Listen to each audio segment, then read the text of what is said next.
Moi c'est Lucas et je vais vous raconter comment Dieu a changé ma vie. Il y a toujours eu un vide en moi et pour le combler j'ai tout essayé, la fête, l'alcool, la drogue, les relations et les plaisirs du monde. Mais tout ça m'a rendu encore plus vide.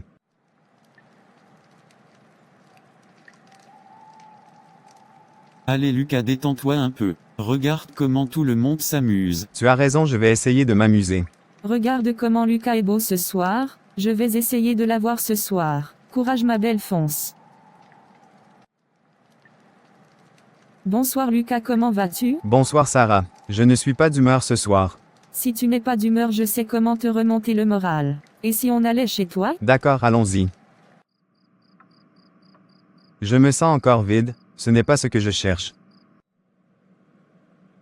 J'ai essayé de combler le vide en moi en sortant avec Sarah. Je passais beaucoup de temps avec elle pour ne plus ressentir ça. Jusqu'au jour où...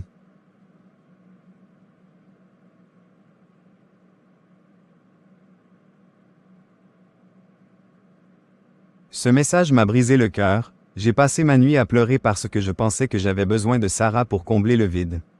Je suis resté enfermé chez moi pendant une semaine avant de sortir à nouveau. Il fallait que je trouve quelque chose d'autre pour combler ce vide.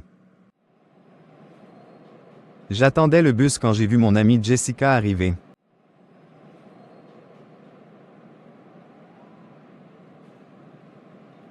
Bonjour Jessica, ça fait longtemps. Comment tu vas? Salut Lucas, je vais bien par la grâce de Dieu et toi? Tu as l'air triste, ça va? Je passe des moments difficiles. Depuis quelque temps, il y a une sorte de vide en moi et je ne sais pas pourquoi.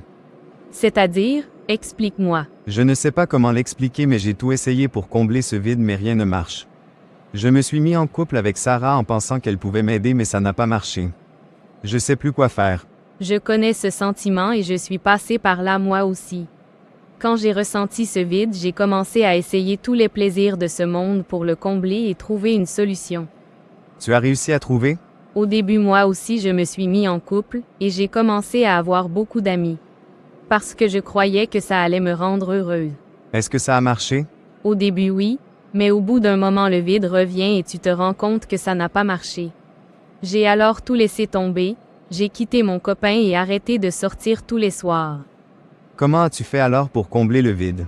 Un jour, en rentrant à la maison après les cours, j'ai trouvé un papier dans ma boîte aux lettres où était écrit « Matthieu 11h28, venez à moi, vous tous qui êtes fatigués et chargés, et je vous donnerai du repos. » J'ai jeté le papier à la poubelle, mais j'arrêtais pas d'y penser. Et j'ai fini par donner ma vie à Jésus. Ça t'a aidé? Oui, petit à petit, Dieu a restauré mon cœur. Il m'a montré que mon identité ne dépendait pas de ce que je faisais, mais de qui je suis en lui. Aujourd'hui, je vis avec un but, une paix que rien ni personne ne peut m'enlever. Waouh, c'est ce que je veux mais je sais pas comment faire.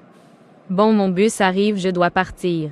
Mais ouvre juste ton cœur à Dieu et il fera le reste. Essaie et tu me diras si ça t'a aidé. Au revoir, Lucas. Je suis donc rentré chez moi après cette discussion. Je suis allé dans ma chambre, je ne savais pas prier alors j'ai commencé à parler à Dieu. Je lui ai dit, « Seigneur, je ne sais pas comment faire mais je veux te connaître. » J'ai instantanément senti une chaleur douce m'envahir. Depuis ce jour, j'ai donné ma vie à Jésus et il a comblé ce vide que rien d'autre ne pouvait combler. J'ai compris que ce que j'appelais un vide, c'était la place de Dieu dans ma vie. On peut mettre ce qu'on veut à la place. L'alcool, la drogue, les amis, les femmes, mais ça ne marchera pas car c'est la place de Dieu et rien ni personne ne peut l'occuper et le combler à part lui. Donc mon frère, ma sœur, laisse-lui une chance et tu verras. Que Dieu te bénisse.